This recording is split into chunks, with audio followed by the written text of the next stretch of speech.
జిల్లాలో మరొకటి అంటే వీరు ఆల్రెడీ లెమన్ ట్రీ హోటల్లో బస్ చేశారు, సమావేశాలు కూడా నిర్వహిస్తున్నారు. ఇవాళ వాళ్ళకి అపాయింట్మెంట్ ఉండొచ్చు. ఇక మార్కాపురంలో సిట్టింగ్ కావచ్చు, లేదా దర్శిలో ఉన్నటువంటి వేణుగోపాల్ సిట్టింగ్ కూడా మారుస్తున్నట్లుగా అక్కడ ఎవరినైతే పెట్టబోతున్నారో వీళ్ళు అనుకున్నటువంటి పేర్లకు సంబంధించి కూడా లీక్ ఇచ్చినటువంటి పరిస్థితి. ఇంకోవైపు రాంబాబు సంబంధించినటువంటి విషయంలో కూడా ఇలాంటి పరిస్థితి నెలకొని ఉంది. సో ఇక్కడ ఈ స్థానాలకు సంబంధించిన విషయంలో ఏంటి ఇవాళ వాటికి సంబంధించి కూడా చర్చకు వస్తుందా, లేదా ఆల్రెడీ వాటికి సంబంధించినటువంటి ఒక క్లారిటీ ఇచ్చేసినటువంటి పరిస్థితి ఉందా?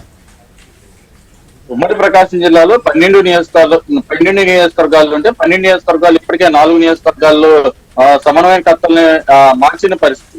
ఏదైతే సిట్టింగ్ పక్కన నియోజకవర్గాల్లో కొంతమందికి ఇచ్చారు, కొంతమందికి అసలు సీటే లేకుండా చేశారు. అదే బాటలో ఇటు కందుకూరు కావచ్చు, కనిగిరి, మార్కాపురం, గిద్దలూరు, దర్శి నియోజకవర్గాలు కూడా ఇదే పరిస్థితి కొనసాగుతా ఉంది. ఇక్కడ కూడా సిట్టింగ్ ఎవరైతే ఉన్నారో వాళ్ళని కూడా పక్కనకి తొలగించి కొత్త వారికి ఇవ్వాలన్న ప్రతిపాదన అయితే కొనసాగుతుంది. ఈ నేపథ్యంలో ఆ నియోజకవర్గాల్లో ఉన్న ప్రస్తుత ఎమ్మెల్యేలని తాడేపల్లి ప్యాలెస్ కి గత వారం 10 రోజుల నుంచి కూడా పిలిపిస్తున్నారు.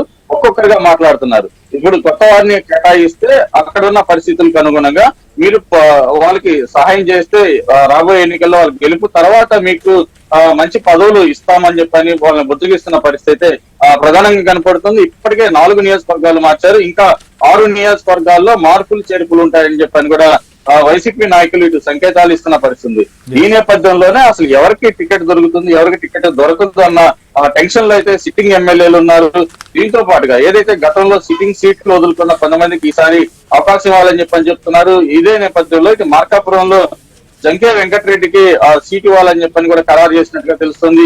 అదేవిధంగా దర్శి నియోజకవర్గంలో కూడా బూచేపల్లి శివప్రసాద్ రెడ్డి గత ఎన్నికల్లో సిట్టింగ్ సీట్ వదులుకున్నారు. ఆయనకి ఈసారి సిట్టింగ్ సీట్ ఇస్తారని చెప్పని కూడా గత కొద్ది రోజుల నుంచి ప్రచారం జరుగుతుంది. ఈ నేపథ్యంలో ఇక్కడ సిట్టింగ్ ఎమ్మెల్యేగా ఉన్న మద్దిశెట్టి వేణుగోపాల్ ని గత కొద్ది రోజుల క్రితం తాడేపల్లికి ప్యాలెస్ పిలిపించారు. అక్కడే ఆయనతో చర్చలు జరిపారు. కానీ ఆయన స్థానికంగా సిట్టింగ్ సీట్ ని కోరుకుంటున్న పరిస్థితి కనబడుతా ఉంది. అదేవిధంగా మార్కాపురంలో ప్రస్తుతం ఉన్న నాగార్జున రెడ్డి కూడా నాకు సిట్టింగ్ సీట్ కేటాయించాలని చెప్పని ఆయన పట్టుబడుతున్న పరిస్థితి ఉంది.